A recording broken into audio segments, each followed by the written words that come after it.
तीन बहनों की लालची भाभी। करिश्मा, रेशमा और मनीषा तीन बहनें हैं। उनका एक भाई भी है, मयंक। मयंक अपनी बहनों को बहुत प्यार करता है, लेकिन मयंक की पत्नी सविता इस मामले में मयंक से बिल्कुल ही अलग है। वो अपनी ननदों का जितना बुरा कर सकती है उतना बुरा करती ही रहती है और अपनी ननदों पर हुक्म भी चलाती है। करिश्मा, करिश्मा, तुमने अभी तक नाश्ता नहीं बनाया? तुम्हारे भैया को ऑफिस जाने में देर हो रही है। हाँ भाभी, बस अभी बनाती हूँ। करिश्मा, तुम ये ढीलापन छोड़ दो। कल को पराये घर जाना है। वहाँ अगर तुम इस तरह से काम करोगी तो लोग क्या कहेंगे कि माँ ने और भाभी ने कुछ सिखाया नहीं। और तुम्हारी दोनों बहनें कहाँ है? रेशमा मार्केट गई है और मनीषा सो रही है। क्या? सुबह के 8 बज रहे हैं और ये महारानी अभी भी सो रही है? ये कहते हुए सविता अपनी सास दुर्गा देवी के पास जाती है। माँ जी, देख रही हो अपनी बेटियों के तौर तरीके?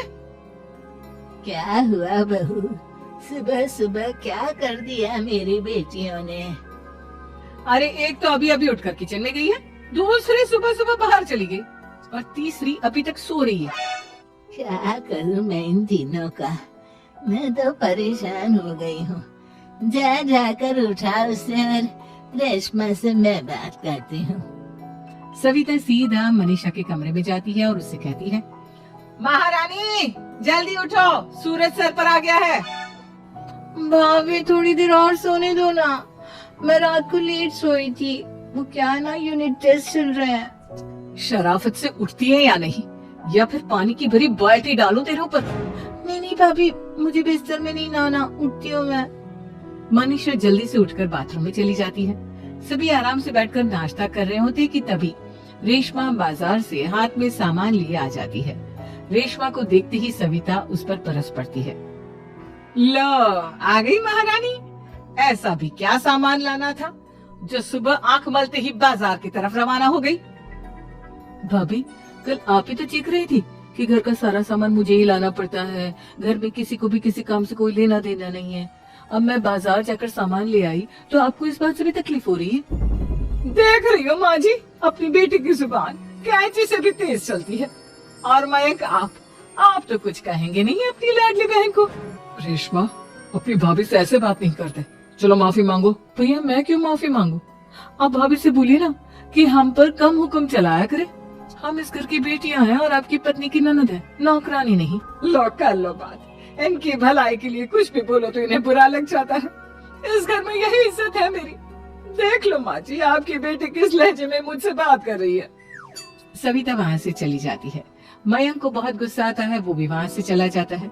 फिर करिश्मा रेशमा को समझाती है। रेशमा, तुम्हें भाभी से माफी मांग लेनी चाहिए थी ना।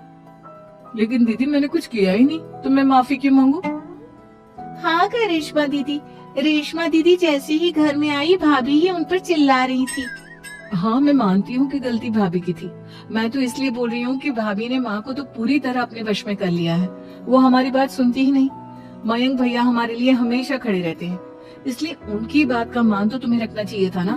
कोई फायदा नहीं दीदी, कुछ दिनों की बात और है, भाभी उन्हें भी हमारे खिलाफ भड़का देंगी। फिर वो भी माँ की तरह हमारी किसी बात का विश्वास नहीं करेंगे। इसी तरह सविता अपनी तीनों ननदों को किसी न किसी बात पर परेशान करती रहती थी। एक दिन मयंक अपनी तीनों बहनों के लिए गिफ्ट लाया। करिश्मा, ये तुम्हारे लिए हार का सेट। रेशमा, तुम्हारे लिए सुंदर सी ड्रेस। और मनीषा, तुम्हें किताबें पसंद है ना, तुम्हारे लिए किताबें लाया हूँ। थैंक यू भैया। थैंक यू भैया। थैंक यू भैया। करिश्मा, तुम्हारा नेकलेस कितना सुंदर है, ये भैया कहाँ से ले आए होंगे? मैंने भैया को 3 दिन पहले फोन पर ये डिजाइन दिखाया था और आज भैया ये ले आए। सविता तो अपनी ननदों के गिफ्ट्स देखकर जल गई और करिश्मा का नेकलेस तो उसे भी बहुत पसंद आया था। अपनी बहनों के लिए कितना अच्छा नेकलेस लेकर आए हैं, मुझे कभी कोई गिफ्ट नहीं दिया। मैं आज ही ये हार चुरा लूंगी। रात में सविता करिश्मा का हार चुरा लेती है और इसी तरह उसे अपनी ननदों की जो भी चीज अच्छी लगती वो उसे मांगती नहीं, बल्कि रात के अंधेरे में चुरा लेती। इसी तरह दिन बीतते गए और सविता ने मयंक के दिल में भी उसकी बहनों के लिए नफरत पैदा कर दी। एक दिन मयंक ने करिश्मा और रेशमा के लिए रिश्ता देखा और ये बात उसने घर में सबको बताई। माँ, करिश्मा और रेशमा के लिए बहुत अच्छा रिश्ता आया है, वो लोग कल इन्हें देखने आ रहे हैं। आप और सविता मिलकर सारी तैयारी कर लेना। ये सुनकर करिश्मा और रेशमा खुश हो जाती है, लेकिन सविता सोचती है अगर इन दोनों बहनों की शादी हो गई तो घर और बाहर का काम कौन करेगा। मनीषा तो एक नंबर की कामचोर है, उससे तो किसी बात की उम्मीद लगाना ही बेकार है। मुझे इस शादी को रोकना होगा। अगले दिन सभी लड़के वालों के स्वागत की तैयारी करने में लगे होते हैं। तभी मयंक अपनी बहनों से आकर कहता है, तैयार हो गई तुम दोनों? देखो दोनों लड़के बहुत अच्छे हैं, मैं कोई कसर नहीं छोड़ना चाहता, इसलिए तुम उनके सामने अच्छे से बिहेव करना और अपनी भाभी से लड़ने मत लग जाना। करिश्मा, तुम वो नेकलेस पहन लो ना जो मैं तुम्हारे लिए लाया था।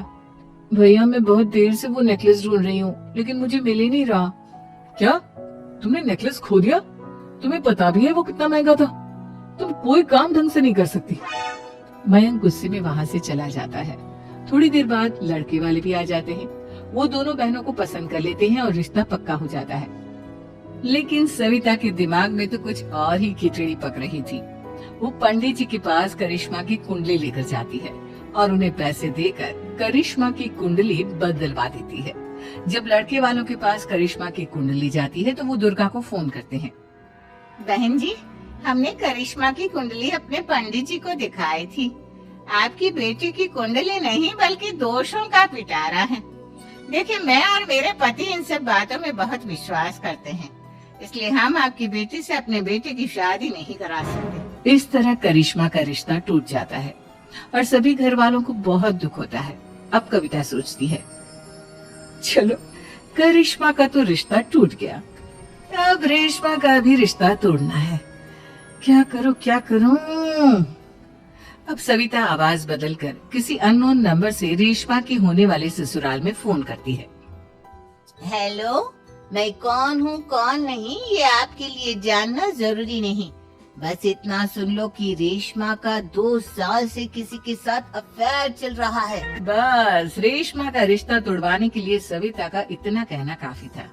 अब रेशमा का भी रिश्ता टूट गया।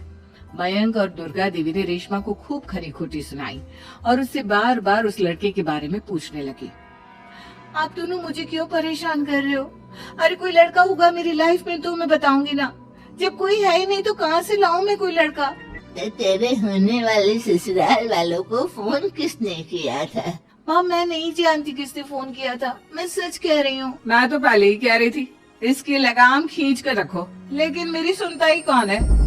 आप चुप रहिए भाभी, ये सब आपका ही किया धरा है। अब तीनों बहनों को विश्वास हो जाता है कि ये सब उनकी भाभी ही कर रही है। तीनों बहनें अपनी भाभी को सबक सिखाने के लिए एक वकील कर लेती है और घर में हिस्सा मांगा। देखो भैया, माँ बाप की जायदाद में जितना बेटों का हक होता है उतना ही बेटियों का, इसलिए इस घर के 4 हिस्से होंगे और हमें अपना हिस्सा चाहिए।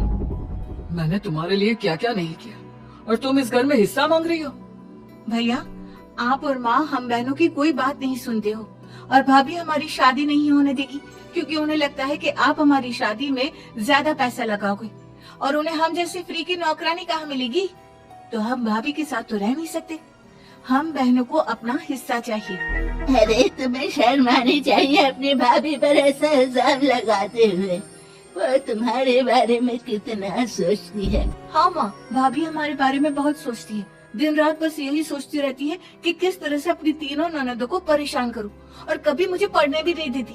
दोनों बहनों का रिश्ता भी तो इन्होंने ही तोड़वाया है और रात में हमारे कमरे में आकर हमारी चीजें भी चुराती हैं। इसी तरह सविता की तीनों ननदें अपनी बात पर अड़ी रही। अब कोर्ट में तारीख भी शुरू हो गई। जब सविता को लगा कि उसकी तीनों ननद इतनी आसानी से नहीं मानने वाली, तो उसने अपने पति और सास को सारी सच्चाई बता दी और अपनी तीनों ननद से माफी मांगी। मयंक और दुर्गा को भी अपनी गलती का एहसास हो गया। अब सविता खुद करिश्मा और रेशमा के लिए अच्छा रिश्ता ढूंढती है और उनकी शादी करवाती है।